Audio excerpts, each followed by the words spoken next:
हरिओम। एक प्रश्न आया है कि हमारा जीवन प्रारब्ध से चलता है कि पुरुषार्थ का भी कोई यहाँ पे रोल है, महत्व है, स्थान है। आइए इस विषय के ऊपर थोड़ा सा हम लोग चिंतन करते हैं। आजकल हम लोग किसी भी धर्म चैनल को देखें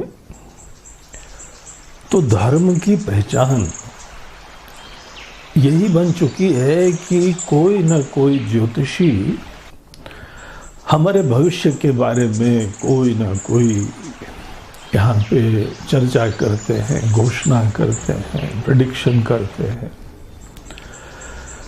एज दो हिंदू धर्म केवल इसी के लिए हो गया है कि एक ऐसा विज्ञान है जो हमको ये बता देता है कि भविष्य के गर्भ में क्या है। ऐसे लोगों को ही जैसे मानो त्रिकालज्ञ कहा जा रहा है। हम समझते हैं कि ये हमारे आध्यात्मिक संस्कृति वाले इस महान देश की पतन का सूचक है। बहुत ज़्यादा ज्योतिष के इसी विषय के अंदर पढ़ना ये एक दोषवान वृत्ति होती है। ऐसे लोग अध्यात्म के बारे में कुछ नहीं जानते हैं। हमारा जीवन, हमारी संस्कृति, हमारा दर्शन, हमारा धर्म कर्म प्रधान है। प्रारंभ में कर्म की भी कोई सीमा है, आगे जाके कर्म का भी रोल नहीं रहता है। लेकिन अगर हम लोग ये देखें कि व्यवहार में कुछ भी चल रहा है, जैसी दुनिया है, जैसा समाज है, जैसा परिवार है, जैसी हमारी दशा है, सब कुछ कर्म के द्वारा निर्धारित होता है। और भविष्य के बारे में ज़्यादा चिंतन में आदमी कर्म करने की उपेक्षा करने लगता है, क्योंकि सब लिखा ही हुआ है। जब किसी व्यक्ति को बार बार यही बताया जाए कि सब कुछ लिखा हुआ है, तो इसका एक बहुत बड़ा दुष्परिणाम होता है। कर्म करने की प्रेरणा नहीं मर जाती। हम नहीं करें तो भी यही होना है, हम करें तो भी कौन सा बड़ा फर्क पड़ता है। और ये चीज़ इतनी घातक चीज़ है कि जिस देश के अंदर गीता ने, उपनिषद ने, रामायण ने, भागवत ने कर्म की ध्वजा का आरोहण करा हुआ था कि हे मनुष्य, तुम अपने कर्म के द्वारा कुछ भी बना सकते हो। ऐसे हम लोगों के सिद्धांतों की, इन सब चीज़ों की उपेक्षा होती है। इसीलिए चलिए हम लोग इसके ऊपर विचारते हैं। जब भी हमको ज्योतिष शास्त्र या जो भी एस्ट्रोलॉजी होती है, ग्रह नक्षत्रों का विज्ञान होता है, इसके बारे में ये भी हमको जानना चाहिए कि निश्चित रूप से एक विज्ञान हमारे ही अनेकों मनुष्यों ने प्रदान करा था। ये जो यहाँ पे ज्योतिष शास्त्र है, पहली चीज़ तो ये ध्यान रखिए कि ये वेद के अंतर्गत की बात नहीं है, ये एक वेदांग है। वेदों को पढ़ने के लिए कुछ सहायक चीज़ें हैं, जैसे हमको भाषा का ज्ञान होना चाहिए, अनेकों कर्मकांड का ज्ञान होना चाहिए, अनेकों उच्चारण की विद्या हमको आनी चाहिए, चैंटिंग की विद्या आनी चाहिए। उसी तरीके से कुछ भी काम करना हो तो काल निर्णय का सामर्थ्य होना चाहिए। काल का निर्णय एक महत्वपूर्ण चीज़ है। हमको कब कोई चीज़ करनी है, हमारे रीति, हमारे रिवाज, हमारे पर्व सब कोई ना कोई एस्ट्रोनॉमिकल कॉन्फ़िगरेशन की वजह से हुआ करते हैं। इन चीज़ों के लिए काल निर्णय होता है, न कि हमारे जीवन में कल क्या होने वाला है, हमारी क्या गति होने वाली है। अगर इस चीज़ के लिए ज्योतिष शास्त्र का प्रयोग करा गया, ऐसे सब लोग वेदों के संदेश की उपेक्षा करते हैं। निश्चित रूप से आप भी नहीं सोचेंगे कि जो वेदांग है वो वेदों के ऊपर भी जो है वह उसको गौण बनाने के लिए निमित्त बन जाए। ऐसा कभी नहीं होना चाहिए। जो व्यक्ति भी भविष्य के बारे में जानने का उत्सुक है, उसके बारे में एक बात समझिए, वो व्यक्ति कोई न कोई कर्म फल की प्राप्ति के लिए बहुत ही उत्सुक है, आसक्त है। वो उसकी खुशियां ही किसी भविष्य में विद्यमान किसी संभावित फल के ऊपर निर्भर है। और अगर यहाँ पे कोई मुसीबत आ जाए तो वो आतंकित हो जाता है, डर जाता है, घबरा जाता है। ऐसा जो व्यक्ति जो भविष्य के फल के ऊपर आसक्त है, जो भविष्य के अंदर संभावित कोई किसी भी प्रकार के पीड़ादायक फल से वो घबरा जाता है, ऐसे लोगों को ही ज्योतिष शास्त्र केटर करता है। आपको पता है, कोई भी ज्योतिषी किसी भी महात्मा लोगों के बारे में कोई भविष्यवाणी नहीं करते हैं। होंगे कुछ लोग ऐसे भी जो इसी विचारधारा के आज भी अनुयायी हैं, लेकिन निश्चित रूप से उन्होंने गुरु के चरणों में बैठ के वेद वेदांत का अध्ययन नहीं करा हुआ है। और हम निश्चित रूप से कह सकते हैं ऐसे ज्योतिषी लोगों ने भी वेदांत का, गीता का अध्ययन नहीं करा हुआ है। एक ज्योतिष शास्त्र के अंदर निश्चित रूप से एक विद्या है कि कोई न कोई ग्रह नक्षत्रों की स्थिति देख के हमको बता सकते हैं कि ये संभावित फल होने वाला है। सदैव संभावित फल बताएंगे। और ये अनेकों भविष्यवाणियां अनेकों लोगों के लिए सही भी हो जाती हैं। किन के लिए सही हो जाती हैं, उनके भी ध्यान दीजिए। ये केवल उनके लिए सही हो जाती हैं जो व्यक्ति आज पुरुषार्थ करना नहीं चाहता है। देखिए, अगर हम नदी के अंदर किसी जो है नाव पे बैठे हुए हैं और हमको कोई बता दे हवा का झोंका इस दिशा में आएगा, तो निश्चित रूप से हवा के झोंके में ये सामर्थ्य है कि वो हमारी नाव को इस दिशा में या उस दिशा में ले जाने में सक्षम होता है।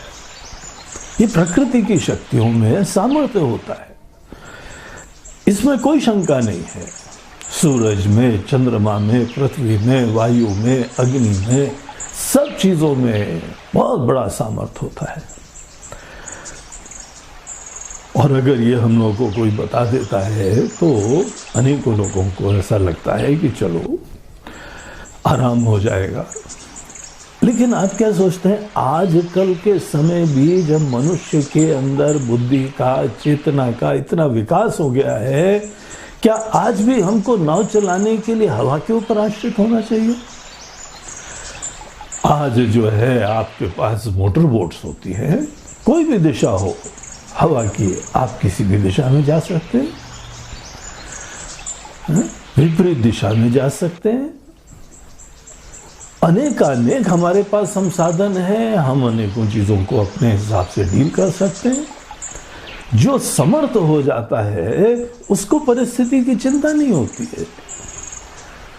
और एक और चीज सोचिए, अगर हमको कोई न कोई भविष्य में फल प्राप्त होते हैं, अगर कोई गलत है, खराब है, दुखदाई है, आपको लगता है कि सदैव वो परिस्थितियों से दुख मिलता है? या अनुकूल परिस्थिति के बारे में कोई बता दे तो क्या आपको सही में लगता है कि बाहर की अनुकूल परिस्थिति से सुख मिलता है? अगर ऐसी आपकी सोच है तो आपको जीवन में बहुत अच्छी तरीके से विज्ञान प्राप्त करना शेष है। कभी कोई परिस्थिति किसी को सुखी दुखी नहीं करती है, क्योंकि जो परिस्थिति आपको सुखी कर रही है वो दूसरे को दुखी करती है। जो खाद्य पदार्थ आपको जो है वो सुखी करता है, दूसरे के लिए वो मुसीबत बना हुआ है। और जो आपको जो अच्छा नहीं लगता है वो दूसरे को कितना अच्छा लगता है।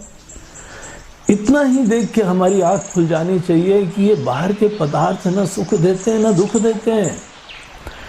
हम जब किसी चीज को महत्व देते हैं उसके बाद वो चीज हमको सुख देने में समर्थ हो जाती है। हम किसी चीज को नहीं पसंद करते हैं तब जाके वो वस्तु हमको दुख देने में समर्थ होती है। हम प्राण प्रतिष्ठा करते हैं अनेकों विषयों के ऊपर, सुख और दुख के प्रदान करने के सामर्थ्य की। ये सत्य है। अगर इस प्रकार की चीजें जानेंगे तो आप एम्पावर्ड हो जाएंगे, सबल हो जाएंगे, समर्थ हो जाएंगे। कोई बाहर की परिस्थिति की चिंता नहीं करनी चाहिए। भगवान का तो वो भक्त होता है जिसके मन में दृढ़ विश्वास होता है कि हर प्रकार की परिस्थिति के कर्म फलदाता भगवान है। यही तो गीता का संदेश है। हे मनुष्य, कर्म करना तुम्हारा अधिकार है, कर्म फल देना हमारा डिपार्टमेंट है। जो भी जीवन में कर्म फल आते हैं, कल अच्छे आए या बुरे आए, विश्वास रखो वो केवल भगवान के हाथों से आएंगे। और भगवान के हाथों से जो कर्म फल आएंगे वो अच्छे ही होंगे ना। कैसी हमारी भक्ति है कि कल भगवान के द्वारा ही कोई फल आएंगे, अच्छे या बुरे आएंगे, तो हम उनको भी जो है सोच रहे हैं वो कुछ ना कोई मुसीबत हो जाएगी। यही श्रद्धा है हमारी, यही भक्ति है हमारी। ये गलत चीज है, ये भगवान के ऊपर ही आक्षेप है। कभी चिंता मत करो कि कल क्या परिस्थिति आएगी। अपने आप को बलवान बनाओ, सबल बनिए, बुद्धिमान बनिए। कैसी भी परिस्थिति क्यों ना आए, हम उसको निपटने में समर्थ हैं। देवता लोग निश्चित रूप से शक्तिशाली होते हैं, इसमें कोई बड़ी बात नहीं। हाँ, हर चीज का महत्व होता है, लेकिन अगर आप अपना ज्ञान और विवेक का आश्रय लेते हैं तो जीवन में कोई समस्या नहीं होती। तो जब जब हमारे मन के अंदर भविष्य की जिज्ञासा हो तो मन में लाओ कि आप भगवान पर शंका कर रहे हो। भगवान के हाथों से ही परिस्थिति आने वाली है।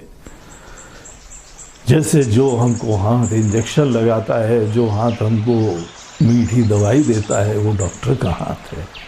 जब आपको ये पता लग जाता है तो कोई चिंता नहीं करते हैं ना, उसमें भी आशीर्वाद देते हैं।